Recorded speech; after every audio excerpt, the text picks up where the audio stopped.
এবারে দেশের বিভিন্ন জায়গার আরও কিছু খবর নিয়ে রয়েছে একটি ডেস্ক রিপোর্ট। বিজিএমসির নিয়ন্ত্রণাধীন 25টি পাটকল আবারও চালু এবং বকেয়া পরিশোধের দাবিতে খুলনায় সংবাদ সম্মেলন করেছে শ্রমিকরা। সকালে জাতীয়তাবাদী শ্রমিক দল খালিশপুর শিল্প অঞ্চল কমিটির উদ্যোগে স্থানীয় প্রেস ক্লাবে এই আয়োজন করা হয়। চাঁপাইনবাবগঞ্জে এক্সিম ব্যাংক কৃষি বিশ্ববিদ্যালয়ের ভিসির পদত্যাগের দাবিতে অবস্থান কর্মসূচি পালিত হয়েছে। দুপুরে বিশ্ববিদ্যালয়ের সামনে কর্মসূচিতে ভিসির বিরুদ্ধে দুর্নীতিসহ নানা অভিযোগ করেন শিক্ষার্থীরা।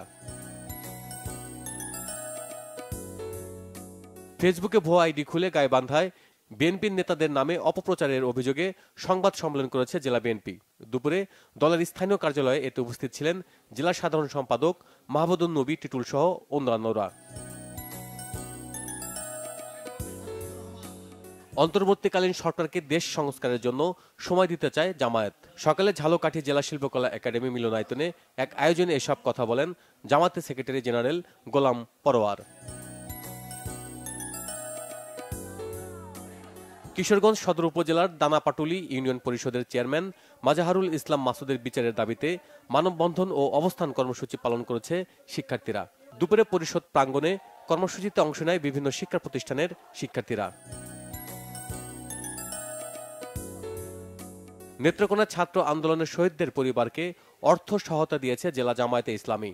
সকালে প্রেস ক্লাব মিলনায়তনে ঢাকাসহ বিভিন্ন এলাকায় নিহত 11 জনের পরিবারকে এই সহায়তা দেওয়া হয়। উপস্থিত ছিলেন জেলা আমির অধ্যাপক মাওলানা সাদেক আহমেদ হারিস ও সেক্রেটারি অধ্যাপক মাহবুবুর রহমান। পাবনায় আহত শিক্ষার্থীদেরকে আর্থিক সহায়তা দিয়েছে বিএনপি। সকালে সরকারি বুলবুল কলেজ মাঠে এ সময় উপস্থিত ছিলেন জেলা বিএনপির সাবেক সাংগঠনিক সম্পাদক মাহবুবুন নবী স্বপন। বয়েজউদ্দিন উচ্চ বিদ্যালয়ের প্রধান শিক্ষকের পদত্যাগের দাবিতে মানববন্ধন ও বিক্ষোভ হয়েছে রংপুরে। সকালে স্কুল মাঠে এই কর্মসূচিতে অংশ নেন শিক্ষার্থী ও অভিভাবকরা।